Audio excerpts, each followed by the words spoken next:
El Nino एक ऐसी मौसमी स्थिति है जो प्रशांत महासागर के सतही जल के सामान्य से अधिक गर्म होने पर विकसित होती है और इसका असर दुनिया के कई देशों के मौसम पर पड़ता है। भारत में जब भी अल नीनो मजबूत होता है तो अक्सर मानसून कमजोर पड़ने का खतरा बढ़ जाता है, जिसके कारण कई इलाकों में सामान्य से कम बारिश दर्ज की जाती है। यही वजह है कि अल नीनो को भारतीय मानसून के लिए सबसे महत्वपूर्ण वैश्विक कारकों में से एक माना जाता है और इसकी हर गतिविधि पर लगातार नजर रखी जाती है। मौसम के ताजा अनुमानों के मुताबिक आने वाले महीनों में अल नीनो का प्रभाव धीरे धीरे बढ़ सकता है और सितंबर के अंत तक ये अधिक मजबूत स्थिति में पहुंच सकता है। इसका मतलब ये नहीं है कि पूरे देश में सूखे जैसे हालात बन जाएंगे, लेकिन बारिश के वितरण में असमानता देखने को मिल सकती है।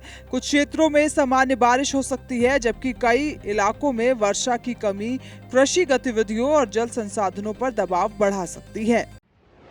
प्रशांत महासागर में बढ़ी गर्मी, मॉनसून पर पड़ सकता प्रभाव, बारिश के पैटर्न में बदलाव, कई राज्यों में कम वर्षा की आशंका, खेती पर बढ़ सकती चुनौती, सितंबर तक असर बढ़ने के संकेत।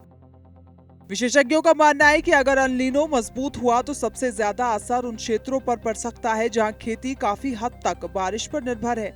कम वर्षा होने की स्थिति में फसलों की बुवाई प्रभावित हो सकती है, जलाशयों में पानी का स्तर घट सकता है और सिंचाई की जरूरत बढ़ सकती है। इसके अलावा ग्रामीण अर्थव्यवस्था पर भी इसका असर देखने को मिल सकता है, क्योंकि देश की बड़ी आबादी आज भी कृषि क्षेत्र पर निर्भर है। हालांकि मौसम की स्थिति सिर्फ अल नीनो से तय नहीं होती, क्योंकि हिंद महासागर की परिस्थितियां, स्थानीय मौसमी सिस्टम और अन्य वैश्विक कारक भी मॉनसून को प्रभावित करते हैं। इसलिए केवल अल नीनो के आधार पर किसी बड़े संकट की भविष्यवाणी नहीं की जा सकती, लेकिन इसकी मजबूत होने की संभावना को देखते हुए लगातार निगरानी और तैयारी को जरूरी माना जा रहा है। मानसून कमजोर पड़ने का खतरा, खेती पर पड़ सकता असर, जलाशयों में घट सकता पानी, फसलों की पैदावार प्रभावित संभव, खाद्य महंगाई बढ़ने की आशंका। अगर बारिश सामान्य से कम रहती है तो इसका असर केवल किसानों तक सीमित नहीं रहेगा, बल्कि खाद्यान्न उत्पादन, सब्जियों की कीमत और रोजमर्रा की जरूरतों पर भी दिखाई दे सकता है।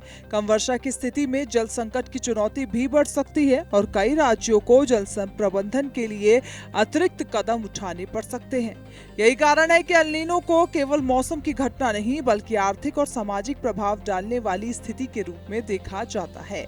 फिलहाल सबसे बड़ा संदेश यही है कि आने वाले महीनों में मौसम की चाल पर नजर रखना बेहद जरूरी होगा, क्योंकि अल नीनो की बढ़ती सक्रियता मानसून के प्रदर्शन को प्रभावित कर सकती है। बारिश कैसी होगी, किन क्षेत्रों में ज्यादा असर दिखाई देगा और कृषि पर इसका कितना प्रभाव पड़ेगा, इसका स्पष्ट जवाब आने वाले हफ्तों में मिलेगा। लेकिन इतना तय है कि सितंबर तक मौसम की हर हलचल पर देश की नजर बनी रहने वाली है।